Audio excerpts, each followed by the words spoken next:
Welcome to Crimson Guitars, welcome to my home studio, and welcome to episode 30 of Luthiers Question Time, the guitar building Q&A podcast live stream weekly event. I go live on Friday evenings and Sunday evenings, and I'm here to answer your questions in whatever form they may take. We have had some technical difficulties over the past few weeks that, fingers crossed, appear to have been sorted out. It turns out that I know a few things about guitar building, but I really should not have been trying to stream via Wi-Fi that was hooked to the end of my garden via a 50-meter cable. And I had an extension device there, and then it was hitting Wi-Fi from there the last 5 meters. And I've now got a Cat 7 cable going in, and it seems to be fine. Fingers crossed. Now, this is a question and answer show. You need to ask me the questions, and I will answer them. If you want me absolutely certainly to see it, then send a super chat. If not, well, fingers crossed, it will cross my eyeballs. This whole thing it's a relationship between you and me and the camera and a lot of technology. I'm going to stop talking about the technology now just because I don't want to run the risk of pissing it off. So, the first bunch of comments in the live chat were about my video that went live yesterday, talking about, it was a great big mea culpa, talking about the decisions I'd made, the mistakes I'd made, and how I had ended up at a guitar that should have been known for one thing, i.e. a floating top and back with no actual body in between them, and has since unfortunately become known for my total lack of colour theory and inability to make the right choice with that. Yeah. And anyhow, a lot of people are saying, yeah, it's fine, it is just one of those things, and I really appreciate that. It is one of those things, I've learned from it, and I think, yeah, it just is what it is. I'm going to move on, take a little bit of a break. The main takeaway is that I really do need to step back, breathe, chill out. Now, today is also the end of the competition for the Great Guitar Build-Off main competition. And that means that a lot of you are also stressed out, and a bunch of people are not actually likely to finish. And that is, it's really sad. It's one of those things. I did not finish my part of the competition. I entered in late, and it's as a result of that, in spite of the fact that the votes were out and it all got voted for, I'm actually going to, after I announce where I came, I'm going to be pulling out anyway. But I have a question, I have a comment here that as I was just scanning it, Rab Knox says he's not an entrant for this year. He had some issues with a corrupted memory card. And I just need to give you this one tip. Don't necessarily give up on that corrupted memory card. I did that. I have a couple of GoPros about the place, and every now and then, on a semi-regular basis, the GoPro throws up a corrupted memory card error. And it turns out that while you are trying to read the card on your computer, and if you take that out of your computer, put back in the GoPro without formatting it, it actually 9 times out of 10 fixes the corruption, and you can then read it from your computer. I have never tried that with any other card. I use Canons for everything else, and I've never had that error. But if this helps a single person with lost footage, well, my job here is done. Joe Smyjohn Jr. has come in with the first super chat of $10. Thank you very much, Joe. And he says, I forgot to ask during the last stream, can the neck break angle be carved directly into the neck pocket, or does it have to be from the top of the body? It can be either. So essentially, it depends entirely on your working method, and in fact with most guitars I do both. If I've got a carved top instrument, I will route the neck break angle into the neck pocket by either holding the template at an angle, a standard pencil underneath the bridge line almost always gives exactly the correct angle. So standard template, pencil where the bridge is going to go on your body, and that angle works out at, you know, whatever, 2.5 degrees or whatever it needs to be, and works very, very well. But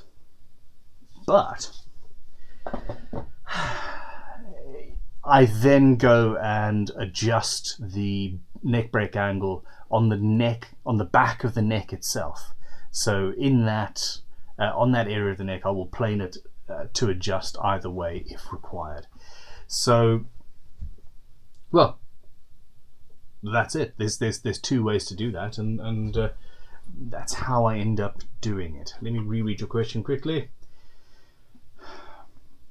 No, essentially that's it. Can it be routed directly into the neck? Can it be carved directly onto the neck pocket? Or does it have to be from the top of the body? I think what you're actually asking is, can it be carved directly onto the neck? Or does it have to be from the top of the body into the base of the neck pocket using a router? It can be either, or a mixture of both. Okay. Eddie Cameron says, hi Ben, I can't listen this evening, but I wish you well. Chanks, that's a new word, guys. Thanks. I want to come and visit Crimson Guitars when Land Rover fixed RE tree fell vid and custom inlays. Warmness. Electric Lady Devon Guitars, yes, I am very, very much looking forward to. I have an email from you that I need to reply to. I replied to more emails today from the stream email address. I'm in the process of figuring out a personal assistant stroke. It's evolving. And I made a call out 2 or 3 weeks ago saying, hey, is anybody interested in working with me as a PA kind of a job, helping with magazines and books and publishing and all of that sort of stuff, and also some social media bits and writing scripts for videos and research kind of stuff. And I had so many replies that it's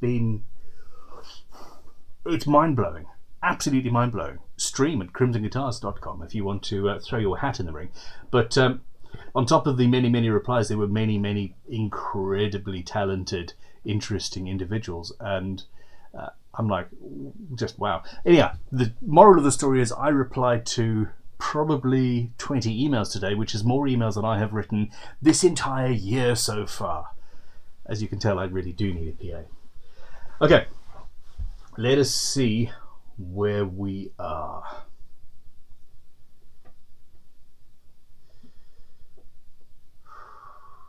I need questions. Robert R is using a Canon 7D, very nice camera.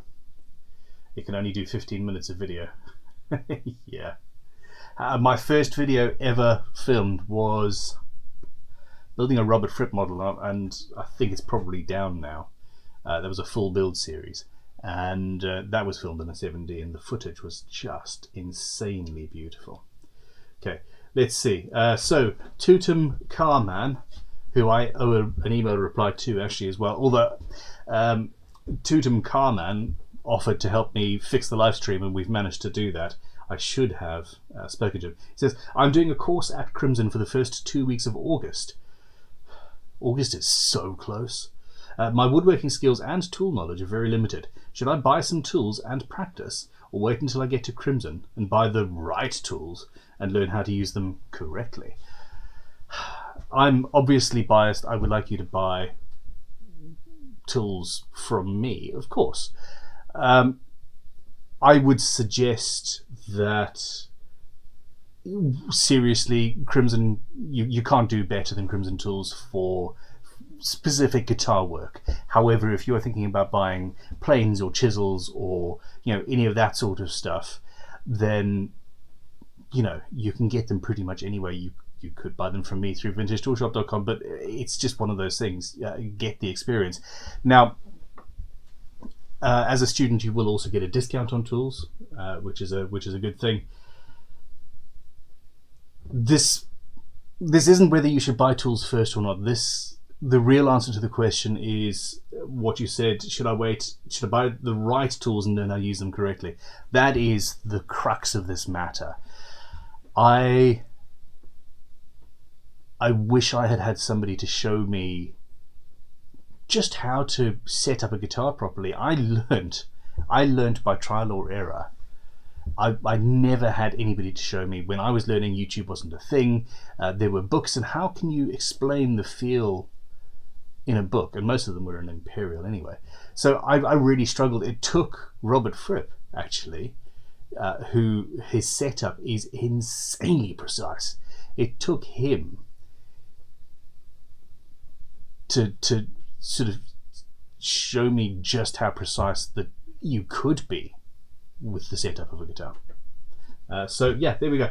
I would say wait until you've been at Crimson, find out not only what you need, but how to use it with us. Absolutely. So yeah, that is what I would say.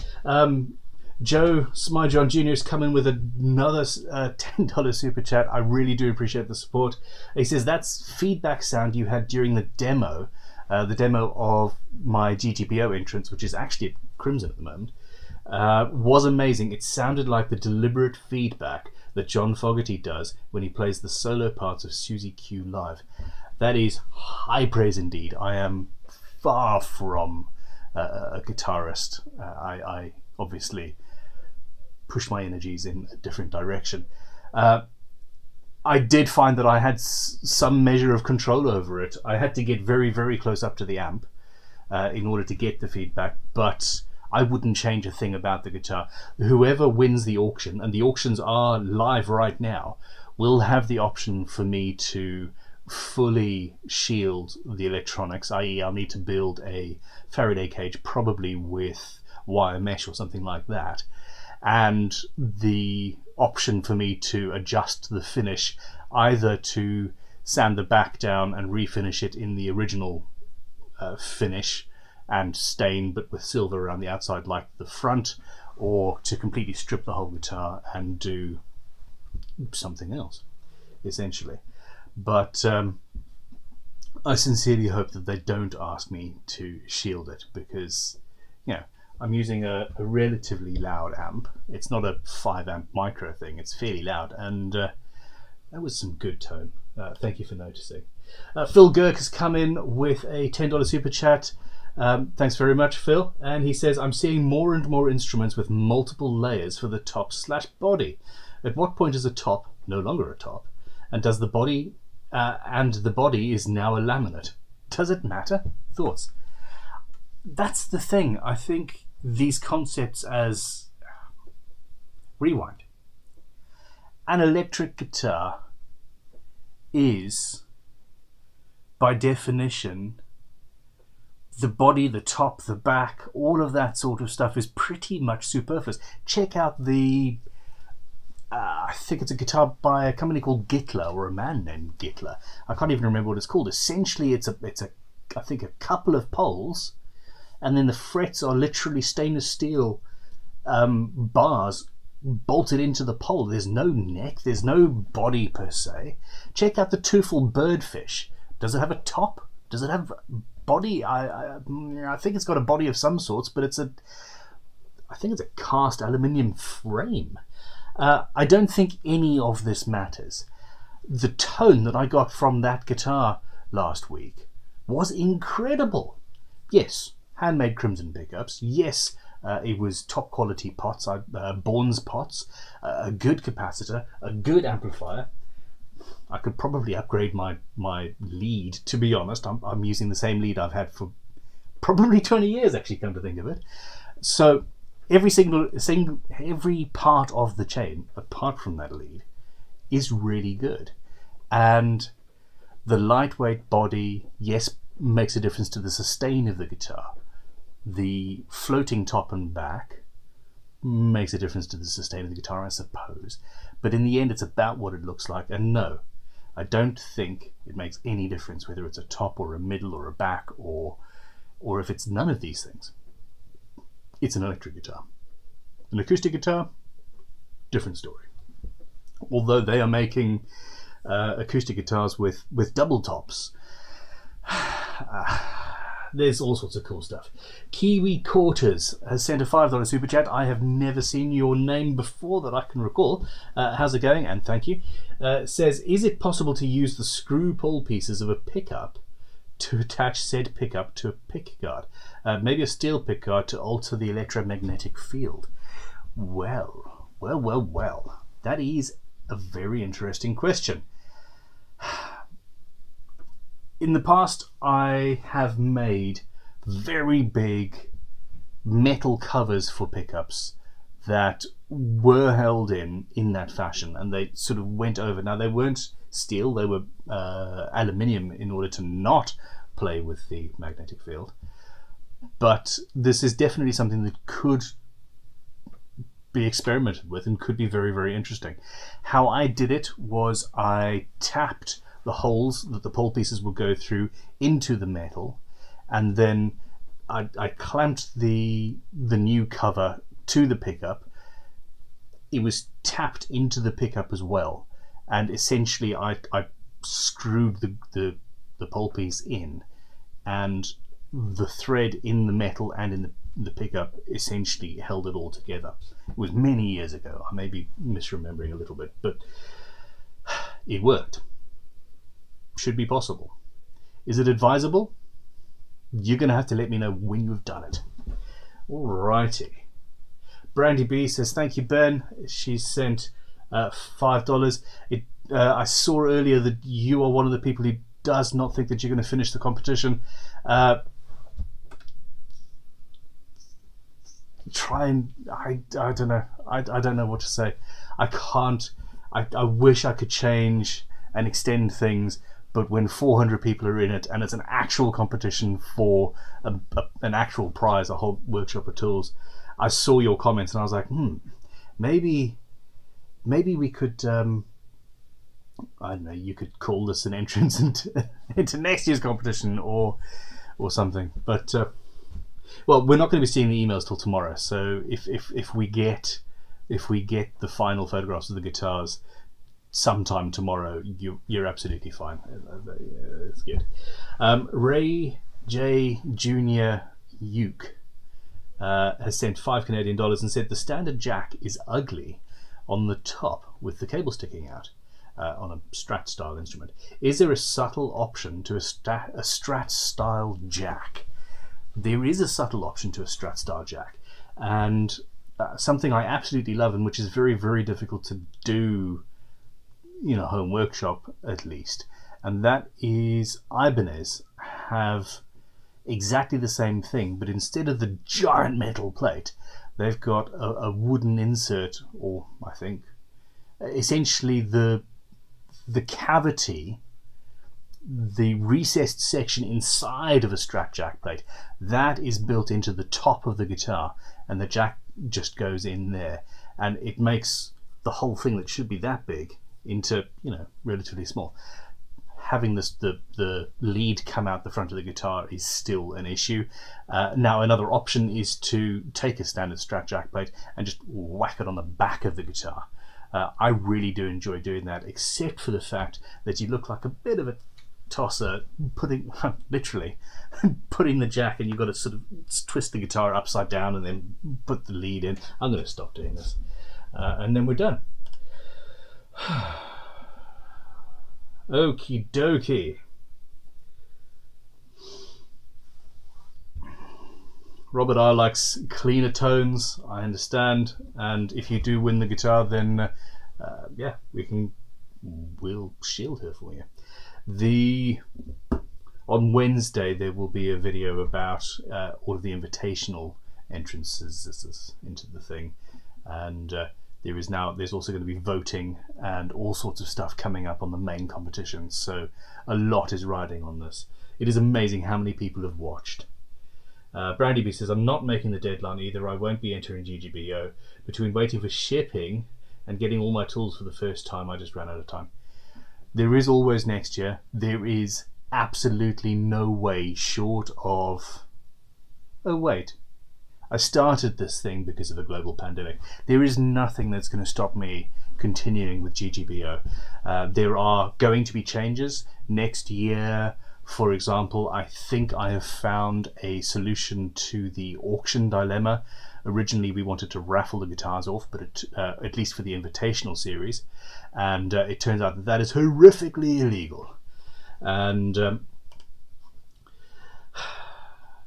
just double checking my settings on here, and we've now found a company who've gone through all of the hoops to get all of the permissions pretty much everywhere in the world to run auctions and raffles, and they will run it on our behalf legally, which means that instead of having to bid to buy the guitar to own it, and that's the way we're working this year, next year it will be raffled off, and you can buy as many or as few tickets as you like.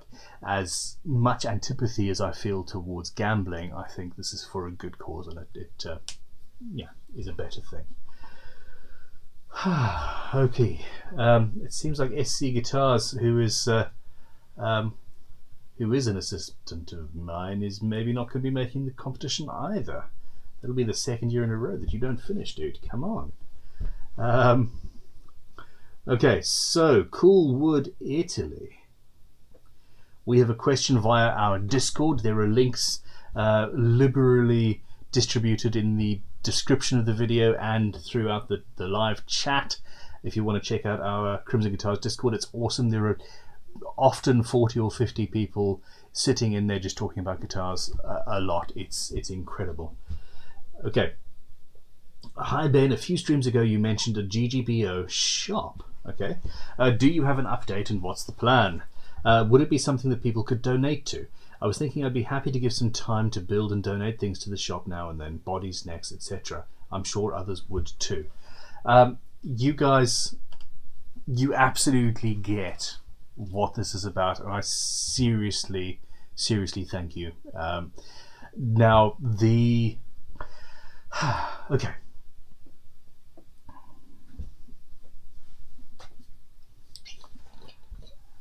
this is going to be a fun one.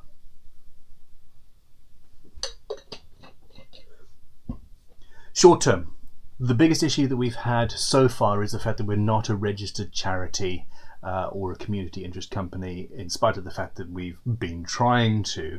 The close ties between myself and GGBO, that is a separate organisation, means that there is a conflict of interest, basically, and it's incredibly difficult to prove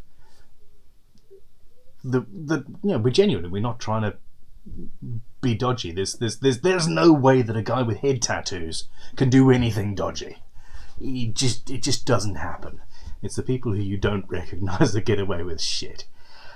So we have found an organization regulated by the government, and in fact partners with the government, and that seems to be our way forward to becoming a registered, recognized social enterprise.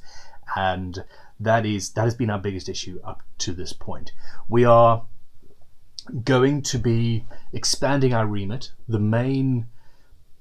Up to this point, the main point of Great Guitar Build-Off has been to give people who can't afford to or don't have the capacity for guitar to get into guitar building, to facilitate that and say, okay, fine, here is a guitar neck, here is a kit, here is a tool that you can't afford, here is subsidized or free guitar building course at Crimson Guitars, or here is an introduction to a luthier in America who will take you on, or we're building a community of people to do these things. Something else that I've always felt very strongly about, and the shop is part of this, is that the arts in general, and playing music in particular, are getting less and less and less and less focus, and it is all about the maths and the English. My 10-year-old,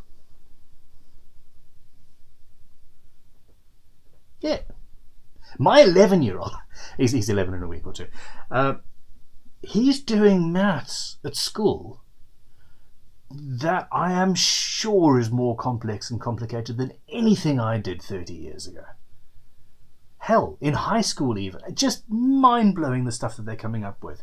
And the grammar and the stuff, it's insane.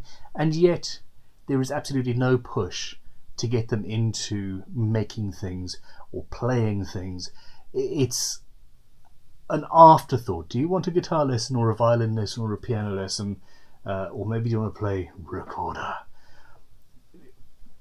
It's an issue. Anyhow, a lot of people can't afford guitars. The whole point, the other point of GGBO now is going to be that we are going to buy guitars, fix them, sell them. The profit from that is going to go into GGBO to help people build guitars, and the guitars that don't have a major retail value or are not, there's no point in selling something on the internet that's worth £100 or £200. There's millions of them out there, and there's no point really in fixing them up to sell them. So we will take those instruments, we will fix them up free of charge, and they will go to kids who can't afford guitars, and we will be working with schools and educational institutions and things to get guitars in people's houses. And I'm sure it's actually going to expand to be not just guitars. It's going to be a national and hopefully international music charity, getting instruments in people's hands so that they can learn how to play. And through music, my entire life changed. Yeah, I'm not a musician, but if I hadn't fallen in love with guitar at 15 or so, we wouldn't be talking, would we? Okay, anyhow, so that's the plan. And yes, I am sure there are ways that people will be able to donate either time, or there definitely will be ways in which people will be able to donate time, energy, guitars, time setting up instruments, and even, yes, kits or parts or necks. If you have a guitar kit that you've bought that you actually know you're never going to use, we'll figure out a way to get it to us and to get it into somebody else's hands. Or if you're in a country other than ours, maybe we'll set up I don't know, GGBO Italy, and we'll have a shop there for exactly the same thing, and people will be able to come in and say, look, here's this guitar, I found it under my bed, it's worth nothing, here you go, donation, and it will go to somebody. Or hey, it's a 1960s Strat, donate it, sell it. That's going to teach 20 people how to build, or 20 people how to play, or 2,000 people how to play guitars. Free guitar lessons. There is nothing that isn't exciting about this, and I'm talking about it for far too long, so let us move on. Andy Betts has sent a £5 super chat. He says, I asked this question last week just as it went Pete Tong. Was that the first, second or third time the entire thing just died on me? I had auto stop enabled, so the second my internet failed, I didn't even know there was an option to undo that. It just killed the stream, and embarrassing. What grit paper do you recommend for fret leveling on each side of a leveling beam? Okay, I use 320 grit paper. It is a little bit coarse when you first start. 320 grit or 400 grit. If you're worried about it being a little bit too coarse, then sand something down. Anything else, just a random piece of wood, just to knock the high grains off. Most sandpapers have got, they are plus or minus 10%, whatever grit they say they are. And there are always larger chunks of silicon carbide or garnet or whatever sitting on the substrate that will scratch stuff. So if you're doing something that is important, always use the sandpaper on something else first. So I use 320 grit on one side and then 600 grit on another, and I then have another beam with 800 grit if I really want to avoid the hand sanding side of things. But yeah, the 320 and 800 is one thing. Another public safety announcement is to only use paper-backed sandpaper. Do not, whatever you do not use the handy 1-inch wide strips of cloth backed paper that some of you who are wood turners will have access to. The cloth acts as a cushion, and when you push your leveling beam over the fret, the cushion moves, meaning you are polishing the sides more than you would because it's going like that, but it also means that you're not actually changing the top level of the frets that are too low, because it's hitting those as well. This is a problem that does occur every now and then, and need to be aware of it. Phil Girk has come back in with a $5 super chat and says, I'm building a Wenge and maple laminate neck and will scarf joint the headstock. Any reason to not use a solid piece of Wenge for the headstock? There is no reason whatsoever. I regret this somewhat. I had some stunning flame maple and maybe walnut, maybe rosewood. Must have been rosewood. But it wasn't long enough for a through neck, and this customer wanted a through neck and he wanted that wood. And I was like, all right, well, I will put a solid rosewood scarfed headstock on it. And the only issue is that I scarfed it. Essentially, I had a really thick chunk of rosewood, and the scarf joint ended up being about the second or third fret, and it just looked a bit ugly. But no, having a solid rosewood scarfed headstock, as long as the scarf goes underneath the fretboard, would look stunning. And I think, yeah, that's every reason to do it. It would look really, really pretty. Yeah, go for it. Please do. Okay, Brandy B is still at work. She's listening to the podcast in one ear and working in the other. I admire your multitasking. I am incapable of multitasking. It has been proven time and time again. Look at that. I just randomly pull SD cards out of my pocket all the time. Brandy B says it's best to enter GGBO after you have all the right tools. So especially if you're in the middle of a pandemic and shipping is insane. There are some times where stuff that we ship out gets 3/4 of the way around the world inside of 2 or 3 days, which is what it's always supposed to be. And sometimes when gladly, very rare occasions, but it's a month and it's stuck in customs somewhere because the customs agents back there are still backlogged from the pandemic. At what point is global pandemic going to not be the go-to excuse for everyone about everything? Okay. Questions. Feed me questions. Don't forget to click like. We've got 210 people watching and only 54 likes. It changed as I was reading it. Okay. KH via Discord says, Huzzah, Master Ben. What would the corresponding scale be if I would, and I will, build a baritone multi-scale E ukulele with self-built 4-string tremolo? Okay. I'm interested by the self-built 4-string tremolo, to be frank. The normal scale of a baritone is 20 inches. How to measure the other scale? And just in case the answer to the obvious question, why, is why not? So yeah, yeah, why not? Who is it that thinks he invented the multi-scale fan fret system? And I have an email from a fan who has just bought me onlyfanfrets.com. We're going to do a community page about fan fret guitars because it's hilarious. It was mentioned last week and I forgot to buy it. Anyhow, the multi-scale instruments have been around for centuries, and it is entirely up to you and depends on, you could be as gentle as I have been on some builds and going from a Strat to a Fender scale, which is a difference of like 1.5 inches,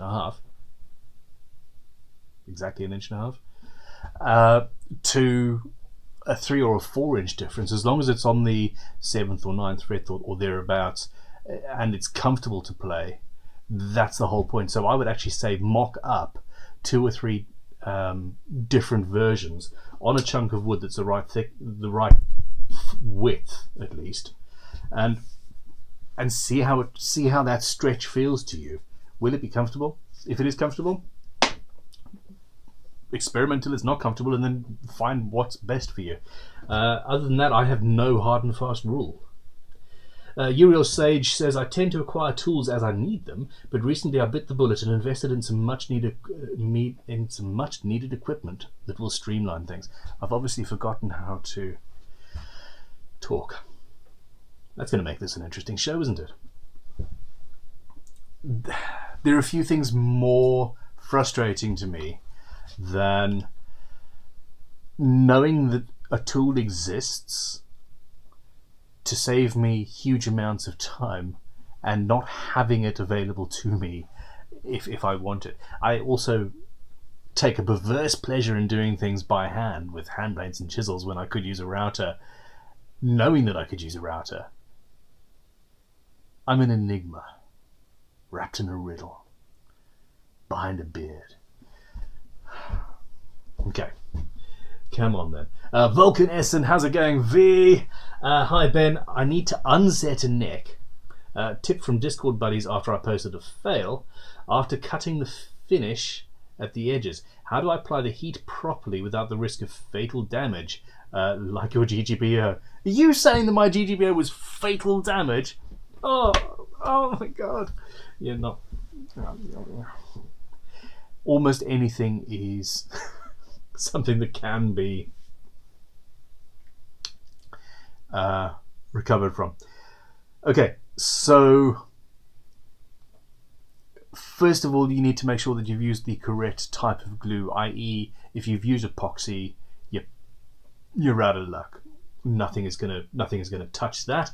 If you've used standard wood glue, white glue, PVA, or this is alkaline, volatile, aliphatic resin, there we go.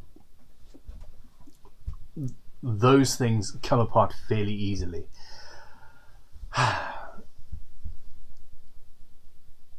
One of the first things I ever did was pretty much quite damage a very, very nice guitar when I was 16. And I was trying to take the fretboard off, and I was using actual flame on a palette knife,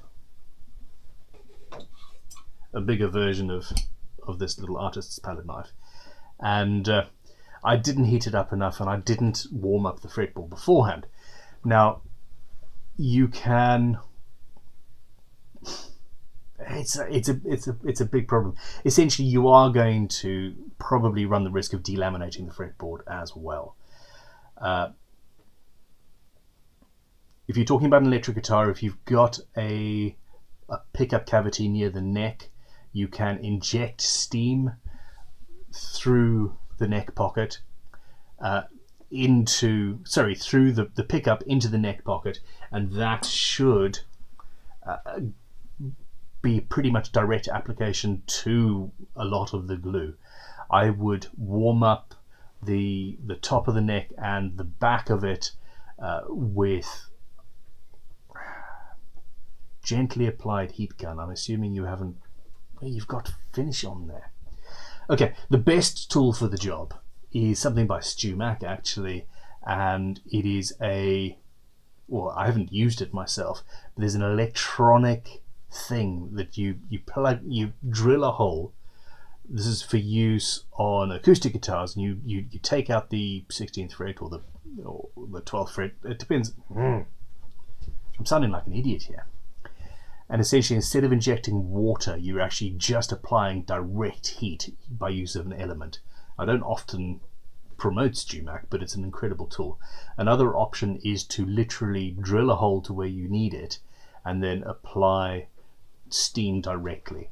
You can buy steam cleaners on Amazon for like 20 quid that through a needle in a hole you can apply. The whole thing is messy. Your fretboard is likely to delaminate. I would warm up the whole thing first, gently and slowly, with a hot air gun, and I would have some nice thin delicate palette knives to hand, and then as you're warming everything up, apply pressure to start delaminating it, and then once you've got that, you can put your palette knife in underneath the neck and work it away, and hopefully you will be successful. Not easy, but doable. Yeah, fun times. You can also apply direct heat to the palette knife as it's going in. The one thing to be aware of is as you push the palette knife in, sometimes it tends to want to follow the grain instead of the glue joint, because glue is stronger than wood, and it'll go in and it can actually break things off in ways that you don't expect. Teddy has sent a £5 super chat and said, "Hi Ben, fan frets patented in the USA by Novak." That was it. He took this idea. I mean, the patent system is both excellent and flawed. That goes without saying. But he took an idea that had been around for many, many, many years and patented it for guitar making. Fair dues, but yeah. Well, what can you do, eh? People ask me a lot why I do this, why I teach people how to make guitars when I'm trying to sell guitars as well. I've got a guitar building school. I'm teaching people who then might go and start their own guitar building school. I teach people how to make guitars, and they might make kit guitars in competition with me. And I don't really. I do those other things because it pays the bills and it pays the 24 or so staff I've got there and all of that jazz. But in the end, it's about freedom of information, it's about sharing, it's about making sure that as many people as want to get the opportunity to easily make an instrument. It's amazing. Okay. Spike the Frugal Fixer says, "You have no idea how flattered I was when you went crazy with shielding paint. Like, my burning dude, my epoxy went bad, it screwed me bad, restart." In other words, I totally messed up and I hid my mess up, or I tried to hide. I really didn't like the freckles in the guitar, and a couple of people made negative comments, and I thought, fine, I'll hide it. I like texture. Here we go. And I vomited all over the guitar with shielding paint and then stuff. I've said it several times in this live stream. There are few things that cannot be recovered in a guitar build, and if you're not happy with the finish, make a textured finish. Take a chisel to it and gouge everything away and just make a shitload of gouges, like that Gibson guitar that they used to that had that finish. I think I saw an SG like that. Texture is great. It hides all manner of sins, as long as you get the colours right, which is what I didn't do. Okay. Ewan Bishop says, "Never apologise for making one of the coolest guitars the internet has ever seen." Thank you very much. I'm over it now. I always give more weight to negative comments than I do to positive, because it's just the way I'm wired. But I am going to try and learn how to not react and not change things. Jeff Scroggin says, "Patent your ideas, Ben." No. Robert Tucker says, "The Novak patent wouldn't have held up in court. There is prior art." Exactly. It's just one of those things. But everybody... Oh, apparently the trade term fan fret is still his intellectual property. Bloody hell. Well, there we go. I've just learnt something new. You guys are incredible. If any of you are graphic artists with a little bit of spare time who want to do some stuff with me, give me a shout via stream@crimsonguitars.com. Put art in the subject. Yeah, just a thought that just flitted through my brain like a squirrel running through the trees. Okay, Klaus Bertelsen says, "Hey Ben, I just bought your wipe-on guitar lacquer. I'm thinking of using it. Congrats on good taste in lacquer. I'm thinking of using it for a painted guitar. How many coats should I give it to get a nice gloss, and how would I buff it up?" Okay, so check out what I did on Shred in the last couple of episodes. I changed my method. I was going for something else, and then I evolved and changed, and that's the big thing I need to stop doing. I need to set a path and stick to it. But essentially, I applied it originally with a brush, and I put 10 or 15 coats on, and then rubbed it back, and that would have given an absolutely perfect finish, absolutely fine. But it took quite a lot of rubbing back in exactly the same way you would with a spray-on lacquer or a carve finish or anything like that. But yeah, 10 or 15 coats is more than enough. If you apply it as a wipe-on lacquer, and you essentially use tissue paper or something like that and apply thin layers, you can actually, within 5 or 10 minutes, just after it's finished being tacky, which is a difficult thing to time, you'll get it eventually, you can actually buff it back and do away with 99% of the rubbing down. And in that case, instead of 10 or 15 coats, thick coats that absolutely you guarantee to not go through, you've got many coats, much thinner, that are applied. And then you don't have to rub back anywhere near as much. In fact, if you do it carefully, you won't even need to rub back at all. It will just buff up as you're doing it. And but watch how I ended up doing Shred. The issue was that I had texture underneath from the sort of arty thing that I did in the stains, and I did go through in some places. And now the nice thing is, with that wipe-on lacquer, it's actually a varnish. We're changing the name. Trust me.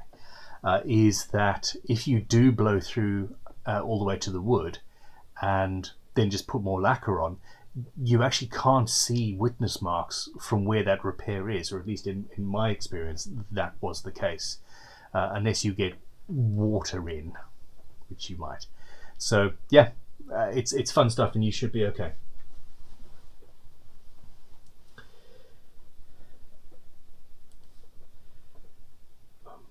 Okay. Richard Garnish says, problem is it isn't relevant whether a patent has any merit. It's so expensive to take it through the legal process that any individual or small company simply can't afford the fight. And that's it. I've got a Chinese company that has been making Crimson guitars, branded guitars, and selling them in Argentina and South America for years. And I can't do anything, and I'm not going to. Anybody who actually knows me and Crimson knows the sort of quality that I would make, and that ain't it. There are also the same people that are making Gibsons have got on their website, or at least did 10 years ago when I last could be bothered to check, a photograph of a twin neck I made. It was a twin neck John Petrucci style Ernie Ball style thing that I made with 7 and 14 strings. And yeah, they had a photograph of my guitar saying, hey, we'll make this for you. What can you do? And that's not even patented, it's just intellectual theft. If I'd actually bothered to patent these things, again, I can't do anything about it. I don't think I'll ever have that sort of money. Okay, so feed me questions. Matthias Lindgren says, hey Ben, boring questions. How long does a Luthier startup toolkit take before it's shipped? Been waiting for almost 2 weeks for it to ship. Okay, that surprises me. As far as I was aware, we actually have every single tool in that kit in stock right now.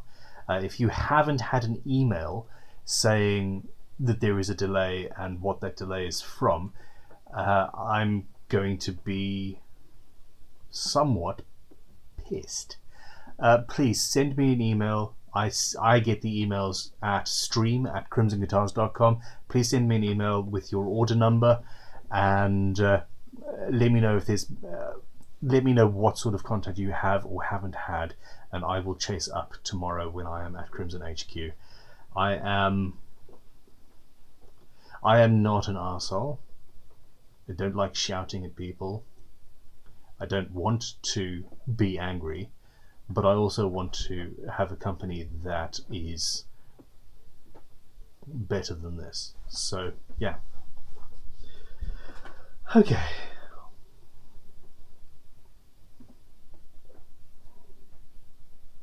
JF Custom Guitar says, coffee! Yeah, I could do with coffee. I'm past the edge. If I have coffee now, that's it. I'm up all night. Okay. Has anybody got any wiring? Oh, come on. I saw the question. Oh, there were diagrams for a twin neck, 12 and 6. Okay. You do not need a specific wiring diagram for two guitars. Take a standard guitar wiring diagram that suits whatever you've got going on, and just smoosh them together. The output, essentially treat them as two completely separate guitars. You've got guitar 1, you've got guitar 2, and the output, live and ground, just goes to your jack. I haven't done it for a long time. There may be a requirement for a stereo jack so that you keep the two live signals separate, but I don't think that is the case. We are in the process of putting together a comprehensive wiring book, and there will be twin neck wiring diagrams in there, or at least there will be the method to show what I've just talked about. There's a spider walking. I've got a big issue. I've got security cameras and sensors and all sorts of stuff in this studio because, you know, and after live streams, if I've had any of the windows open, lots of insects come in, and it's constantly setting off my motion sensors at 2 a.m. Anyhow, Kiwi Cortis has come in with a $5 super chat and said, Ben, I love your guitars. Fantastic. You have incredible taste. I put that in there because it's followed by the word however, which is always scary. However, I challenge you to build a guitar that I would feel okay about leaning against the couch and playing whenever. Okay, now that's a very good point. I have been for the last, since January 2020, since before then, really, trying to push the boundaries of mass. How massive electric guitars are. The very first guitar I made had a giant neck because I thought the wood wasn't strong enough. I'm trying to build them with as little wood as humanly possible in order to conserve wood, in order to make them more comfortable, in order to make them more sustaining and beautifully sounding and all that jazz. But my last few guitars have been very delicate looking. The thing is, for example, the Explorer style build I did for it was called the 2020 guitar at the beginning of 2020. It's incredibly strong, and the same thing does go for my GGBO instrument. Obviously, so Crimson do custom templates, and I went in with my guitar on Friday in the morning. They took a photograph of the guitar, drew the drawings, did this, and by the time I left at lunchtime I had a full set of templates, which is incredible.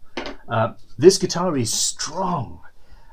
If you do really want a guitar that can be thrown around, you know, Telecaster styly, the Descendant we make is, you know, bulletproof. I am completely updating all of the designs, and there will be guitars made from solid wood exactly like that. There will be studio guitars, but everything's going to have a twist and a bit of me in the DNA. So yeah, it's going to be fun. Drop me an email and stream at crimsonguitars.com with what you're thinking, and I would actually love to personally build you something on camera, which could be quite cool. That goes for anybody. We really do take commissions, and if it's interesting enough to be on camera, and it doesn't have to be insane interesting, just that's a good idea, let's do that, then yeah, seriously drop me a line. I am interested. Robot Song says, yo, what's the chemical difference between a lacquer and a varnish? Lacquer is exclusively made using the feces of the lac beetle, pretty much. I think it's feces. Anyway, it's a natural byproduct from this particular beetle, and now in the UK and I suppose Europe, we call anything lacquer. If it's a clear finish, we just call it lacquer because it's just, you know, cool. That's what we do. It's technically wrong though, and since I learned that, it's annoyed the hell out of me.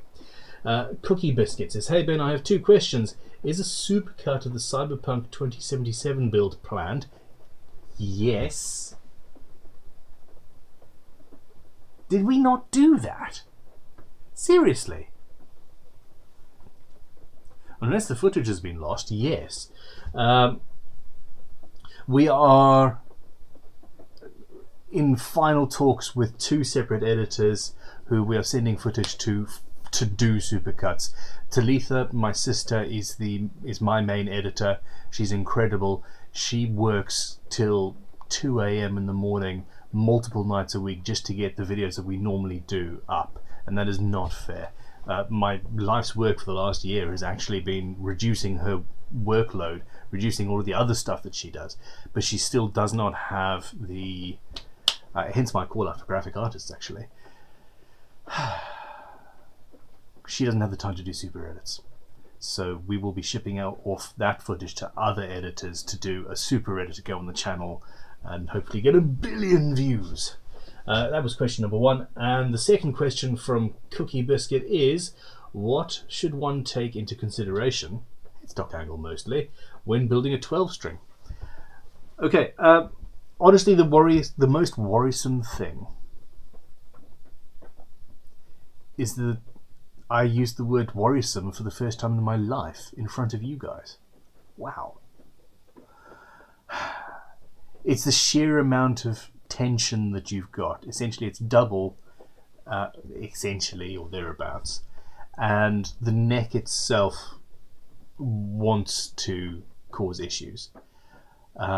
You also need to be absolutely certain of where the bridge is, to the point that I would actually, if at all possible, either install the bridge in a semi-permanent way, maybe rig up a tailpiece hooked up to a strap button hole, and have the strings go in a clever way so you can double check your intonation. In fact, that aforementioned instrument, the 7 and the 14 string Ernie Ball style thing, I built that many years ago, and I misplaced the bridge. It just wasn't quite far enough away for some of the bass that was required, and it caused issues, and I really regret that. So yeah, a tailpiece with just holding, with the tension of the strings just holding the bridge in place, and then you can move it backwards and forwards. You might need to have a clamp on this area of the strings to give it enough downforce so you can actually get. But before you finish, before you drill any holes, test that. The headstock break angle is actually not that important in my book. It doesn't make much of a difference. You do want the headstock to be strong enough. Make sure that you've got a volute and all of that jazz. I would suggest a multi-scale neck. I would encourage you even to use a couple of carbon fiber stiffening rods. But yeah, that intonation point, for some reason, that's it. The Real Wonky Dog and somebody else actually has also asked about what is the coffee brand of choice at the moment. I am being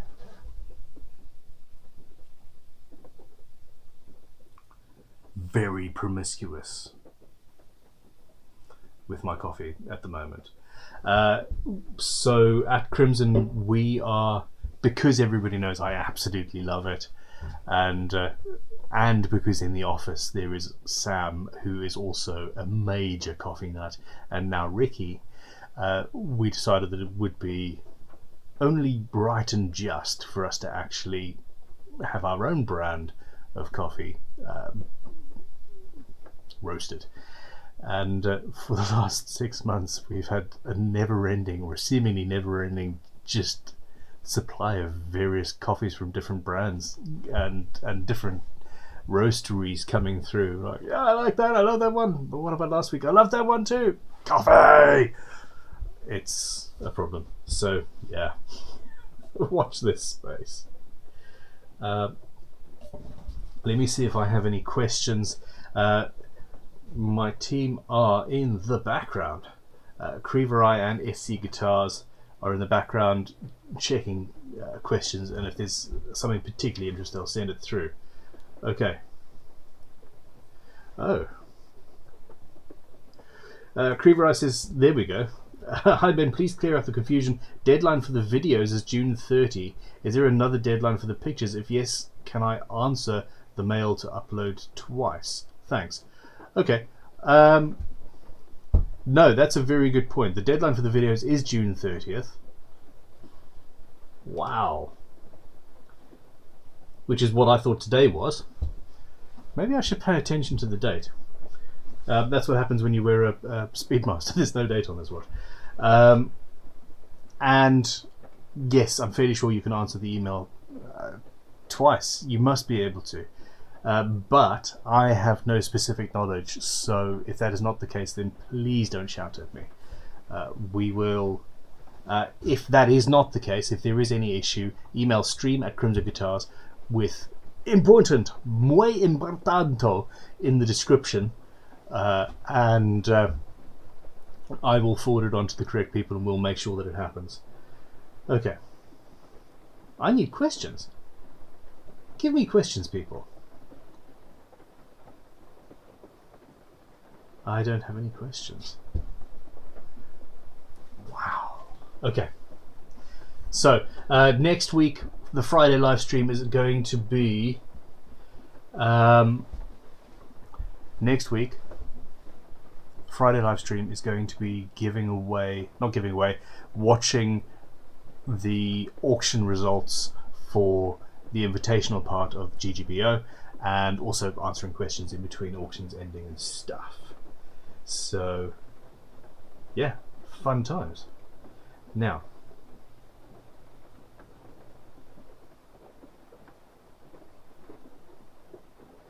okay, CCG Custom Guitar says, does anyone know how the voting will work for the GGBO next week? Validating votes, sign-up required, etc. The initial voting is done by the public, and it is by IP address basically, so you can only vote once, and I'm pretty sure it is being checked in that way. We are going to be watching for obvious fraudulent voting, but I have I hope, not misplaced trust in people not being arseholes, basically. So we'll be watching for fraud. I hope that is not going to be something that we really do have to worry about.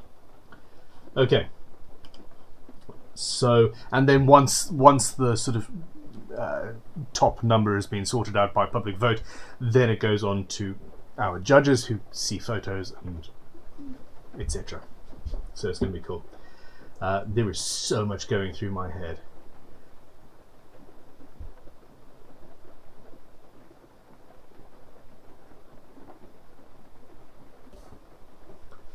Curl Style says there's a couple of super chats that I haven't answered yet. I must have been shouting at the screen. Let's see. ER Webster, how's it going?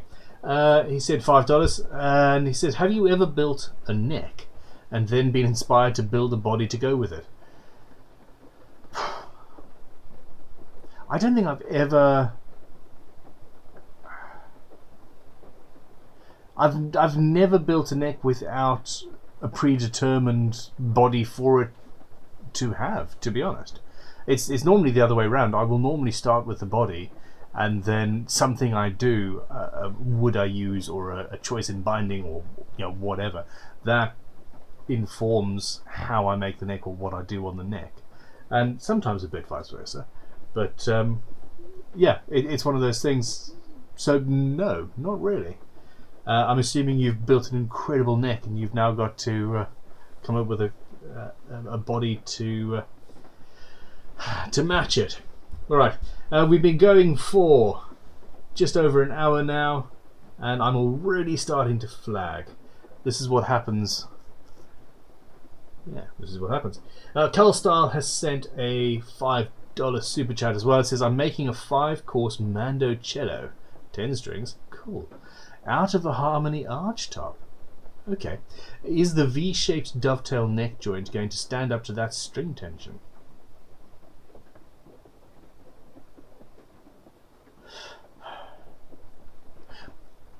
I would say it depends, which is the worst kind of answer you can possibly get. I would suggest fairly strongly that I did a repair on a viola da gamba style guitar. It was this year. It's one of the more popular videos we've put out, actually, and in that you can see me essentially making a custom long screwdriver bit and drilling into or screwing the neck in through the end of the guitar. I would suggest you do that. Pre-drill and bolt that whole thing together through the neck block. It isn't necessarily the joint itself that I would worry about on an instrument like that. It is actually the glue, the quality of the glue used. I might even suggest ripping the neck out and re-gluing it with modern glues. A lot has happened in glue, basically, over the last 30 or 40 years. Okay.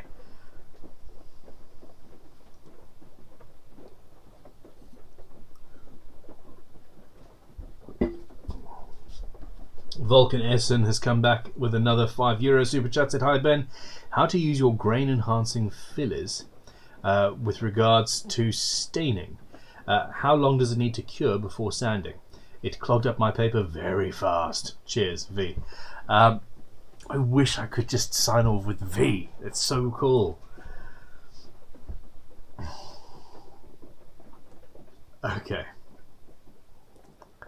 All right.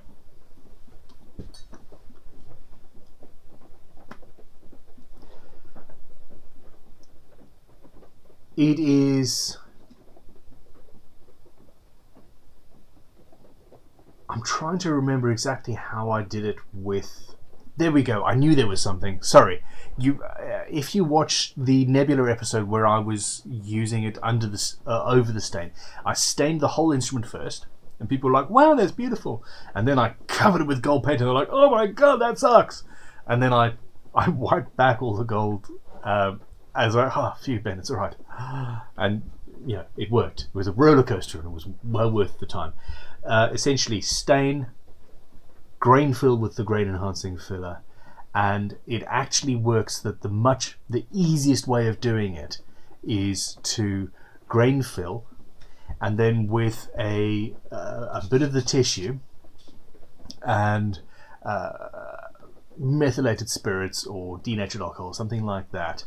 A very dry amount of it, so not very much on the tissue. Wipe across the grain, thus removing the grain enhancing filler that is on top of the instrument, but leaving it in the grain where you want it. If you wipe with the grain up the length of the guitar, you're just going to rip it out of all of those cracks and crevices. This way you're not leaving a huge giant covering of the stuff and then having to sand it down. If you have, then you need to go to a slightly coarser grit and leave it to dry for about 24 hours. It is very, very quick drying, but you will go through quite a bit of sandpaper. But yeah, I changed my method halfway through when I was doing that. Okay, so Creever is taking the piss out of me. He says, I need questions. Look at WhatsApp, Ben. Okay. Borgonian evolution. Says, hiya, Bert. Do you by any chance have a link to the forums? I cannot for the life of me get back to it since the first time when I registered for GGBO. Okay, that's a very good point. I have no knowledge about that. It really should be up. Stephen, SC Guitars, could you please ask James tomorrow what happened about that, and get back to Borgonian evolution if at all possible with regards to that. We had to completely rebuild the GGBO website. It wasn't on the right platform. The whole process, the whole thing got 100 million times bigger than it was supposed to be. So I really don't know. The forums were supposed to be put back up. I asked for them to be put back up. If that actually happened, though, I'm not sure. I really have dropped the ball somewhat over the last month or so, personally, and I apologise for that.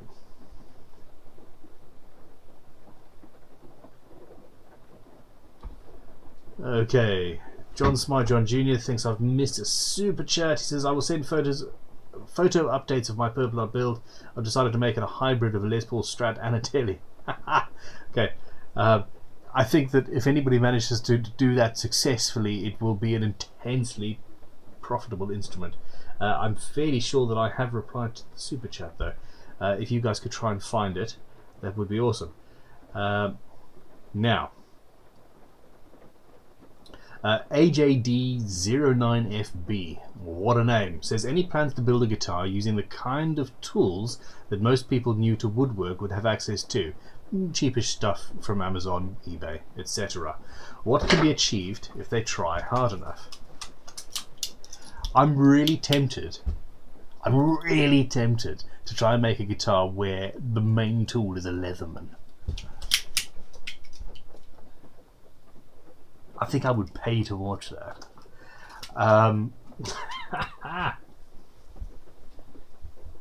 Okay.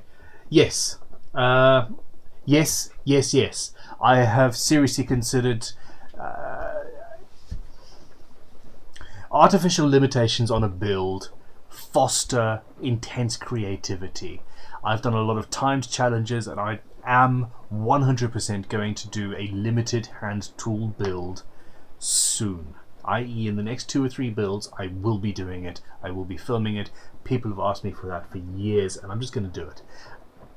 Another option for later on down the line is a budget build, and basically I will have maybe £400 or something, and I will have to go and get everything, tools included, from the local big box hardware store. Something like that could be quite fun. Vax Headroom says, wiring. You actually would need a tip ring sleeve for a double neck. If you wired the lines together, then the volume of one would be able to turn down the other. I knew there was something like that. So yes, you would need... There we go. It's all coming back to me now. What have I done? All 224 of you have now got that song stuck in your head. Yes. You either need a stereo jack socket to keep the volume, to keep the live wires apart from each other, or a switching system which switches between the two to stop that from happening, essentially. There we go. Thank you very much, Vax Headroom, for letting me know about that. By the way, you've got awesome hair, dude. Okay. He says, not in the least bit jealous. Okay, so people are talking about Christopher, who used to run our school. No, he moved on. He was with us until December 2019, so he managed to leave just before COVID happened and all that jazz. He wanted to build guitars. He was not feeling fulfilled in teaching. I don't understand. I don't understand. I don't know. I get to build guitars and teach at the same time. He was not getting to build as much as he wanted, and we are, we were sad to see him go, but also I'm happy that he's happy and he's supposedly doing what he wants to do. So that's incredible. Okay, I've got a bunch of super chats. Hold on, a bunch of super chats. Come on, I've never had it go off the edge like that. Okay, let's go for it. Craig Maxwell has sent £5 and said, "Hey Ben, my fretboard blank started out rather thick, 9mm plus. After putting a radius on it, it still seems rather thick. Currently 7.5mm at the edges. Too thick? I would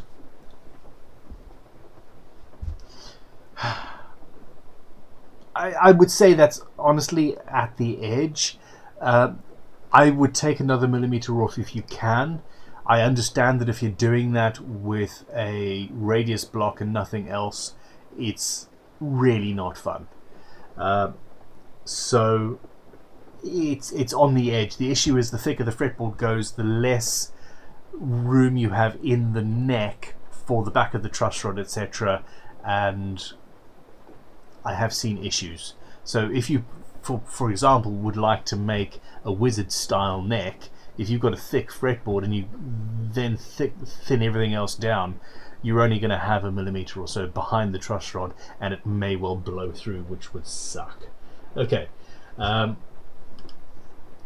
Sean Forsyth has sent a $5 super chat. Says, "Hi Ben, are there any issues you can think of with a wooden bridge? Particular when it pertains to a 7-string fretless bass.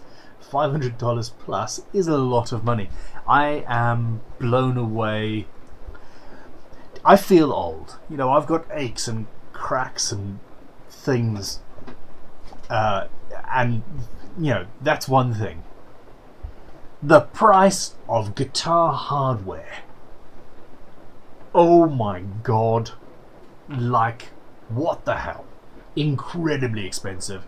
There are options. I would not say... I would say please try to avoid a wooden bridge, but you can do... there are budget single string bridges that you could buy that are half that price or better, to be honest, or actually it's not that difficult to play around with brass. Yeah, if you can make a wooden bridge, you can make a bridge out of brass yourself. Even if you buy a couple of cheap bridges just for the saddles, and then you build a brass base for it, I would suggest go that route. At the very least, you do need to have metal saddles, I would say. Okay, Spiegelman Customs has sent us $10 super chat and said there were issues with invitational voting. There was a default selection on page load, which is a no-no. 2, selection was barely highlighted. 3, it was cookie based, making repeat voting possible. Okay, this is so. This is a function of. There's something I quote quite a lot, which says that every time a business triples in size or doubles in size, every single thing about the business breaks, from the way you talk to customers to the way your website, to the back end, to supply, to bank accounts, to accountants. I mean, and it's true. And GGBO went from 100 to 400 entrants, and everything broke. We just were not expecting that. It sounds like you have some knowledge to share. Please, if there's anything that you could help, if there is anything that any of you can do to help to make this a better process, please send us a suggestion to stream@crimsonguitars.com. We have a Shopify-based system, and yeah, I would welcome your input. Absolutely. I have a bunch of... Kiwi Quarters says, "I stole a small shape from that 2020 guitar and made a whole guitar out of it." I love it. I love seeing stuff that is inspired by things that I've done. Okay. Grey Matter Stew says double-bladed axe head, Skyrim style. I can't afford a commission, but I would love to see you do it. Can you make this one of your builds? Given the right... The problem is with something like that, if it hasn't been commissioned, then it has to be, well, it has to be cool enough to go on to show. Yes, yeah, why not? Why not? It's the sort of thing that I would enjoy. Luthier is coming with $5 Canadian. Thank you very much, Luthier. I love it. I'm building a multi-scale. Can I just line my two 12th frets up so that they're 90 degrees across the fretboard, then all of the other frets are angled? You can. I wouldn't suggest you do that though. That's what I did early on, and that puts essentially the parallel fret is the 12th fret. Most guitars, the parallel fret on a multi-scale instrument is actually the 7th or the 9th fret. So yes, that is exactly how you would do it. I would figure out where the parallel fret is and do everything else from there. Okay.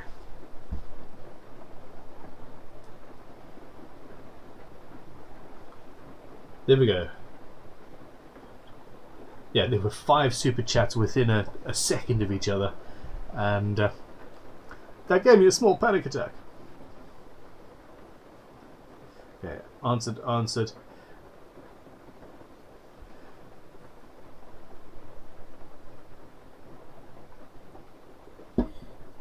Joe Smyjohn Jr. says, Ben doesn't have to do a build with using only tools from the big box stores. That's what mine is, lol.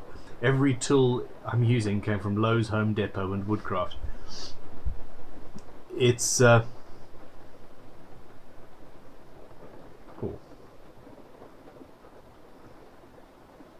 Okay, Creeverai, I don't think I did answer that. If you could send me the whole question, that would be awesome. I can only just see a tiny little bit of it. Now, I've got a message here from my sister, the editor. She's apparently grown far too much letters. She says, seriously, please take some letters from me. None of you needed to hear that, did you?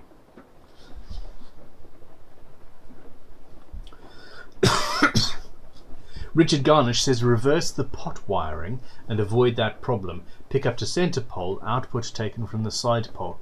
That always makes me nervous. I know you can do it, but it's like, that's wrong, it looks wrong.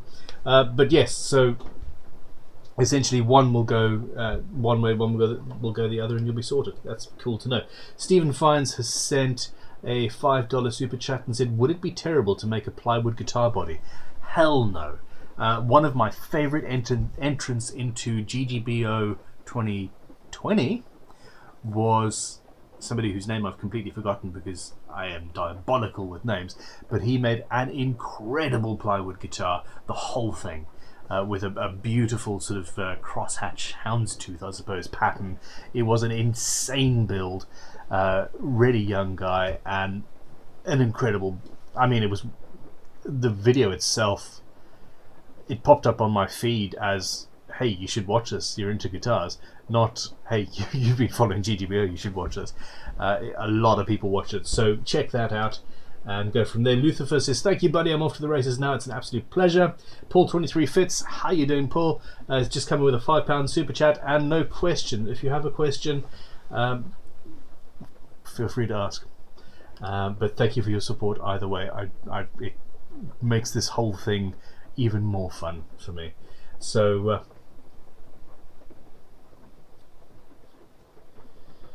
that's interesting. Lisa Green says, FYI, you can Control V this chat, copy it to a text editor and do a find.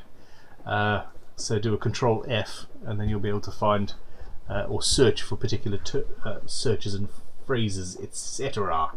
That is one of the things that I'm doing for my book, which is I'm writing a book or books about guitar building, and it's not just from my point of view as somebody who's been building for 20 years. I'm taking questions from people who are new to the craft, and writing it from their point of view. How do I do X, Y, Z, or is this an issue, or etc.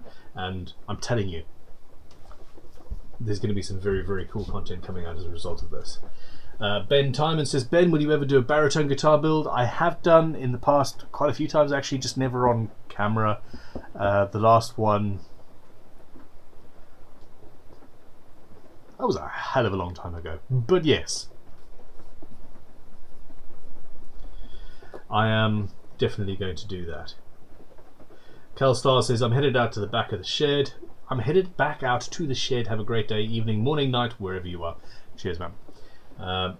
Carl Star is one of our YouTube members, and his name is Green, so it's much like the super chats actually. It comes up and shows me what's happening. E.R. Webster says, first time I tried to radius a fretboard with just a block, my shoulder hurt for weeks. Yeah, seriously, I despise radius blocks because the first time I ever used radius blocks, I thought I'd wasted my money. I ended up putting a plain handle on it, and I didn't know the masking tape and super glue trick. I didn't know how to do these things, and it was just an absolute nightmare. But hand plane, get a rough radius block to finish it, perfection. Andy Betts has sent a £5 super chat and said, I have a pre-made P-base body where the neck pocket is too shallow by about 2 millimeters. What's the best way of making it deeper? I have a router. I answered this one last week, I think, but yeah, it's a good question anyway. I suspect that what you've got actually is the neck is higher to allow for the scratch plate to go underneath the fretboard. If that is not the case, or if you're not using a fretboard and you do want to put it down, I would suggest a router. I would, however, suggest that you essentially make a large router base for it. Where the lower horn is, using a standard router on it, it's going to want to fall over that edge, and that far corner of the neck pocket is where you're going to have issues. If you screw a larger base to or screw a router to a larger piece of MDF or something with a hole in the middle, then you'll have a lot more stable a platform to work from. And yeah, I would do that. There we go. Or you can always just plain 2 millimeters off the neck itself, which I think would potentially be easier. Stephen Fines, I've answered that. There we go. Cool, I think I have answered all of these questions. I'm feeling a sense of accomplishment. We have 242 people and only 132 likes, and that hurts my feelings. Please click like, people. Now, Ani Nadavi says, what is that you spray on super glue? That is the Starbond accelerator. Build faster, no wait time. Caution, contains acetone, extremely flammable. The nice thing is that we can actually ship these because it's a pump sprayer rather than a pressurized container. Essentially what it does is it accelerates the super glue, dries it off much more rapidly, and I find it useful. There are some accelerators that gives a sort of white cloudy finish to the super glue. This tends not to do that, although if you are using a different brand of super glue other than the Starbond that I recommend, and stroke, or a different accelerator, if you wait 30 seconds, I know this sort of negates the choice of using an accelerator in the first place, but if you wait 30 seconds or a minute and then spray it with the accelerator, it does not tend to make the super glue white. Okay. JF Custom Guitar says, really good to see what's on the bench back. I agree. I think I worry about the fact that there are people that complain about the fact that I'm not doing build videos all the time. I think, actually lose subscribers when the live stream goes live. people don't like this. It is what it is. I'm seriously considering. I have seriously considered pushing the live stream and What's on the Bench over to the Crimson Guitars Extras channel, but I don't know. I think that would be throwing the baby out with the bathwater, as it were. Okay. Klaus Bertelsen says, "You don't say, Ben. I just bought electronics for 1.5 guitars for £450. Wow."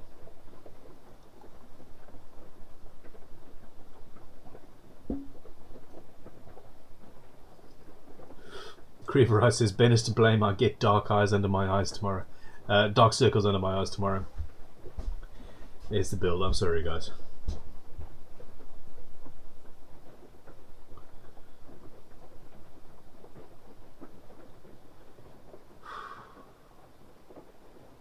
There's no question.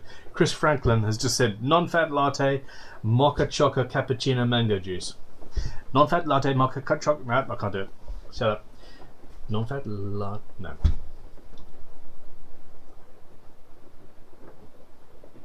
Ben, are there huge differences between normal or Crimson branded superglue and Starbond? Okay.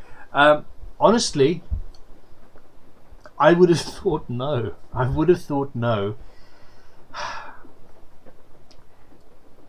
You get what you pay for. One of the differences really is what I just said. You get that sort of weird white thing going on with other super glues and accelerators, and it's always an issue, especially in guitars. I chose Starbond. I had half a dozen people over a year say, "Hey Ben, you should really check out Starbond." And we had our own branded super glue. I was like, "I don't need to do that. We've got a UK company that makes this stuff, and I like it. It did the white thing, and I couldn't ship the accelerator, but you know, I used it a lot, and I use super glue a lot, and it is good stuff. Much better than the cheap stuff that we also have bought in the past. But Starbond do white, black, and brown, medium thick super glue. It is almost as if they are guitar builders themselves and know just what turns, just what excites me, shall we say. So I got some of that, fell in love. There's still a little bit of the Crimson branded super glue on the website, but when that's done, I'm done. I am a fanboy. I am a fanboy of Starbond. It really is very, very good stuff. Okay, whoa, I've missed some super chats. Yogurt Ninja's come in with 25 HRK. I'm not sure what that is. Hong Kong, I think. Usually wood I'm using is 10 to 15% moisture. I was told that wood should be 45 to 50%. That is too wet. Please help. Cheers from Croatia. Croatia, HRK. Huh. Alrighty. Okay, whoever told you that wood should be at 45 to 50% moisture content was trying to sell you shit wood. Probably.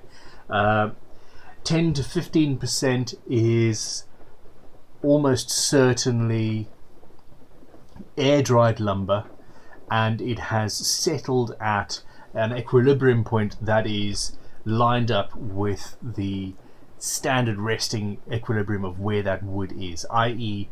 it's been cut down, it's been drying in plank form in your environment, and it's not going to take on or lose much moisture either way. It's probably not kiln dried, which is the 8 to 10%, I suppose, but that's not an issue. I've built guitars with air dried wood a lot in the past, and I absolutely love it. There is a difference in the structure of the wood between an air dried and a kiln dried wood. Kiln dried tends to be heavier and harder and less fun to work. You need a moisture meter. And if you are able to, Wagoner does the one. Now, you have various different settings in here, and one of them is a relative humidity. At the moment, the relative humidity in my workshop is 72.5%, and The temperature is 68.7 degrees Fahrenheit, and essentially the equilibrium moisture content of wood in my workshop at the moment, it would dry to 13.4%. Now, in order to film this, I turned my dehumidifier off, and it has also been pissing it down with rain all day today. We live in England, so it's higher than I would like. I've normally got the dehumidifier on, and this machine tells me that wood left in my workshop would actually dry to about 9%, depending on the species. This is amazing. Like, expensive, but so worth it. Okay, 808 Hotshots has sent a $5 super chat and said, by the way, thank you very much, I'm building a table saw crosscut sled for the fret slots. What is an acceptable tolerance as close to 0 on the main fence? Also, tips on making it? Honestly,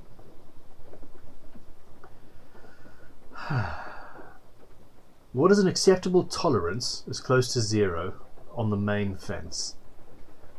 Essentially, that you've answered your own question yourself. To be honest, it really is as close as humanly possible is what you need. There are many different builds on YouTube from standard woodworkers from woodworkers on how to build sleds like this, and essentially the only difference is, I would say, you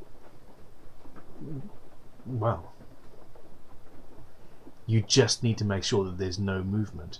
What I did when I built my sled, and it wasn't for cutting fret slots, I made the runners and then planed them down very gently by hand until there was literally no movement. And in fact, I left it a little bit.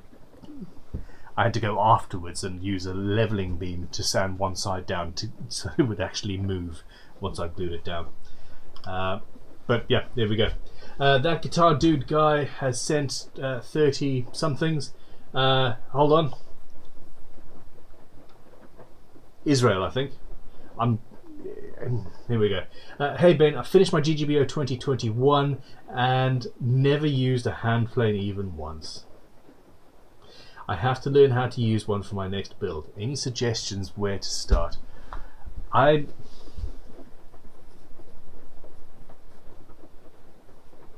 need to do some videos. I need to do some videos on how to use hand planes. They are not essential, especially if you have a big machine shop and big sanders and planer thicknesses, and I'm talking like 10,000 pound planer thicknesses and things like that. You don't absolutely need it, but when you do need it, nothing else will do. Okay, so I am going to be doing next week, probably the video on Saturday next week, I suppose, is going to be a plane restoration video. I found a fantastic antique Spears of Ayer panel plane that needs a complete restoration. It's a beautiful old tool, and I can't leave it in that state. So I figured, why not? I'm having a bit of a holiday from guitar building. I'll restore that. In that video I will sharpen it. I've also done videos on sharpening plane blades in the past called the Sharpening Masterclass, where I went through various different techniques. I am going to be refilming that entire series at some point because I can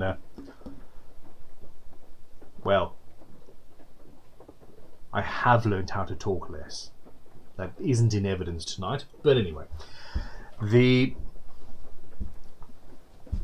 Actually using hand planes, I think, go to Paul Sellers' YouTube channel. He is a very talented woodworker, an English guy, and he loves hand tools. Probably even, in fact, he wrote a book about them. In fact, I've got his book on order. I'd completely forgotten about that. So hopefully I'll get that soon. He wrote a book about hand tools, and check out his videos. He's done some particularly good ones on saw sharpening, etc. And I'm sure that there are videos on how to actually use planes. But yeah, that's something that I need to work on myself.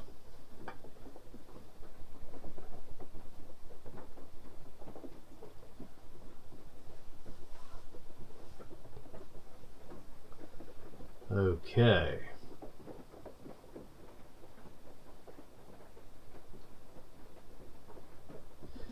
Okay, Klaus Bertelsen says, follow-up question from my wipe on lacquer question earlier. How much dry time should I give it before the next coat?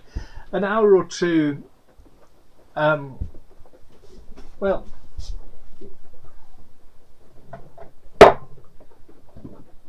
actually does say these things on the tin, I think. Application, apply evenly with the brush. Cloth or strong tissue paper, porous woods will require heavy applications. Leave to cure for 5 to 10 minutes before buffing, either by hand or buffing wheel. Finish will be touch dry after 5 to 10 minutes. Full curing time takes 2 weeks, which is true. You don't want to build up multiple coats without letting it off gas a little bit. You could do a coat every 15 or 20 minutes for 5 or 6 hours, actually, if you wanted to, and build up with the rub on, rub off buff technique. But at some point, you're going to need to leave it to cure for a day. So I would probably apply a coat every 20 minutes for 4 to 6 hours, really, and then just leave it. In fact, that probably is more than enough to get the sort of finish that you are after anyway.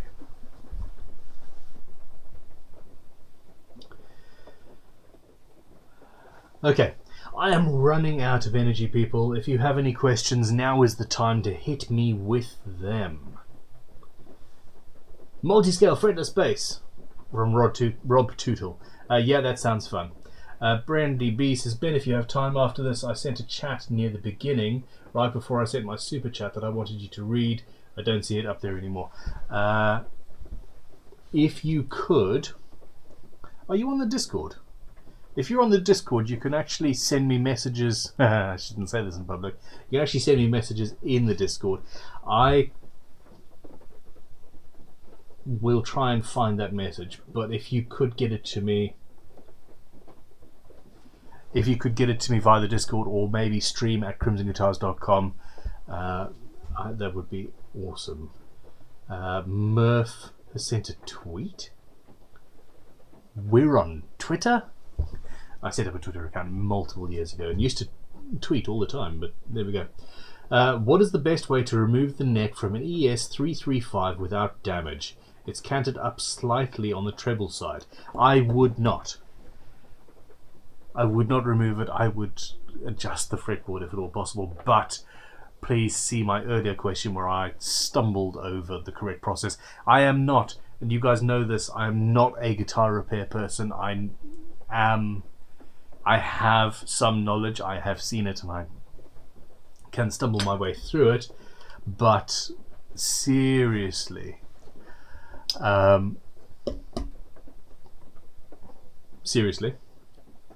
there are other YouTubers who are specialists in repairs, especially in removing necks, and removing necks is scary as all hell. So there we go. Brandy B has come in with a $5 super chat and said, if I post my video of me failing at using a plane, would you point out what I'm doing wrong?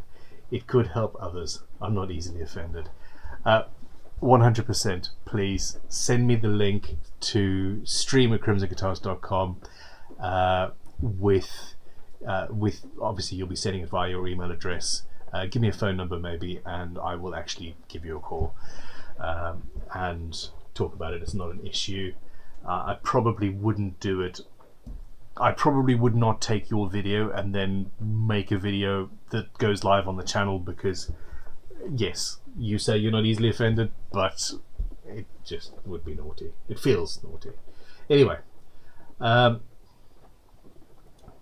I will, however, as I've said, learn from what I see you're doing, and I am going to make a video on how to use hand planes properly, because I like promoting guitar building, but I also like promoting hand tool usage.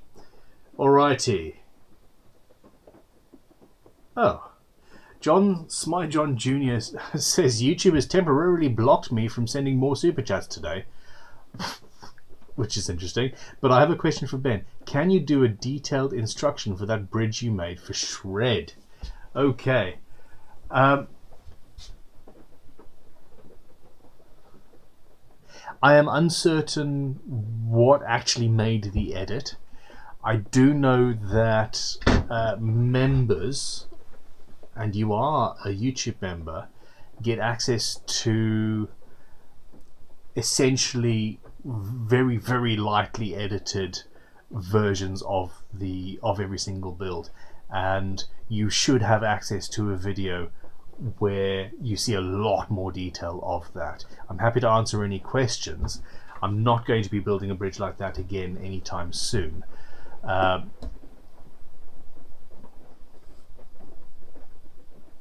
mean,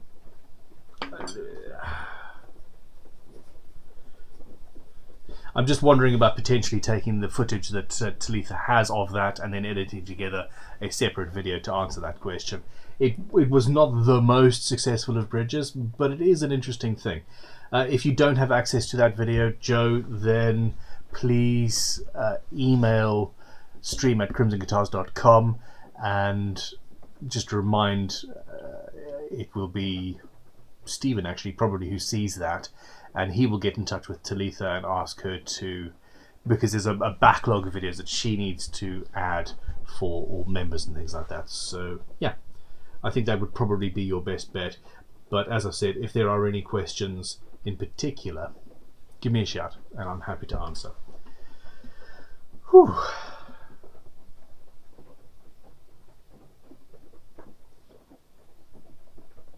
Oh. Coolwood Italy says, can you tell us a bit about the watch build plan yet? No, I have avoided all thought of my own guitar builds in the last week or two. I really... Yeah, this GGBO thing really took it out of me, actually. But the watch build thing is going to be based on one of my favorite watches and watch brands, which is Vertex. The Bronze 75 is an incredible watch. I can actually bring it up on the screen. Look at that.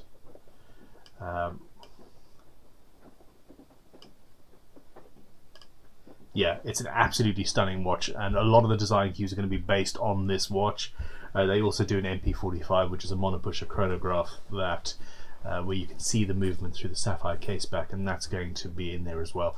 I have still got to finalize the plans, but I'm planning on using the raised numerals cut out of loom inlay and various other design cues, including the bronze. So yeah, it's going to be super cool. Anyhow, and almost certainly, yeah. anyhow, we're done. Look, please don't forget to subscribe, and we'll go from there. Max Creever says, the thing with YouTube members is there are 3 levels which all cost increasingly more. The second level and above has access to those unedited videos. Most people on level 1 don't have access. That is a very good point. One which I forgot. Let me know if you don't have access to that level of that video. I can't manually change levels, but I'm sure we could do something. There's something we could do. I'll send you. I will personally send you. I will personally have somebody send you a link to that particular video, whatever level you are on. Just drop us an email or send us a message somehow, and we'll make sure that happens. Alrighty, I am 100% running out of steam. We have been going for 1 hour 49 minutes and 11 seconds, and I'm tired. Now, Matthias Lindgren says, refretting a lacquered maple neck. Any tips before I inevitably screw up? First time refret. Go very slowly and very, very carefully, and refinish once the frets are in. Do not try and lacquer the fretboard first.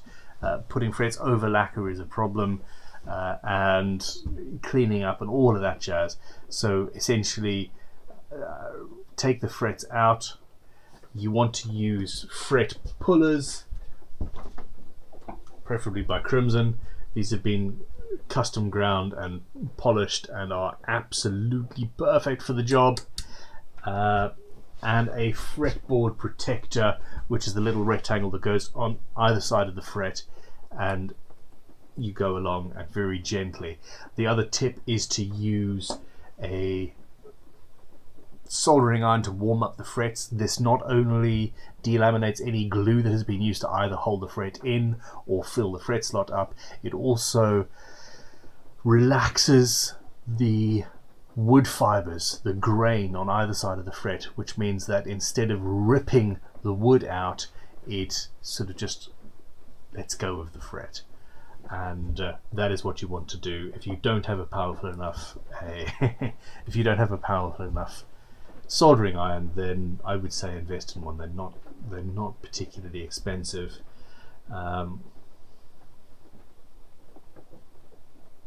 Ben Timon says, "Watch what you say."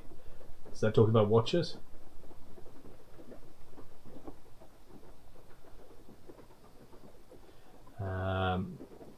Steve Spike the Frugal Fixer says, "Editing is so hard. Now I know why your sister does it for you." Lol, just messing with you. Yeah, she loves her job. Lisa Green says, "Where are the photos of aha?" Lisa Green says, "Where are the photos of Team Crimson? Where have they gone?" We had a bit of a redesign of the website, and the new template has completely disintegrated the gallery plugin that we were using, and it seems like that has not been fixed yet. It's one of the things that we need to work on. It was literally Monday last week that we did that.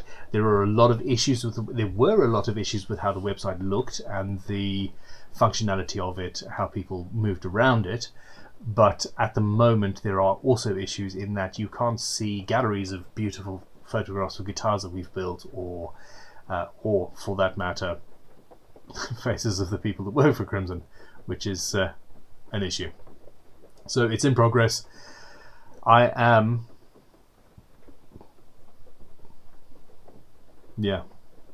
There is a hell of a lot going on. Oh my gosh. Anyhow, Tutum Carman says, "I refretted a guitar with a soldering iron and it really, really works very well." It just is incredible. Okay, I am going to say goodbye. I really appreciate your support. I love doing this. I think that you guys make my life better, and I just want to say thank you. So thank you. Have a fantastic week. Good luck if you are still pushing to finish the GGBO, and if you need to, take time off work. They don't mind. Tell them I said it's all right. Don't do that. I'll see you soon. Next stream is Friday at 6:30 p.m. UK time, and in that stream we will be seeing all of the invitational instruments auctions come to an end and find out how much money we have raised for the various charities and GGBO, and there will be various other announcements and bits and pieces. I will also be answering questions, and we will go from there. Thank you, and good night. Good night.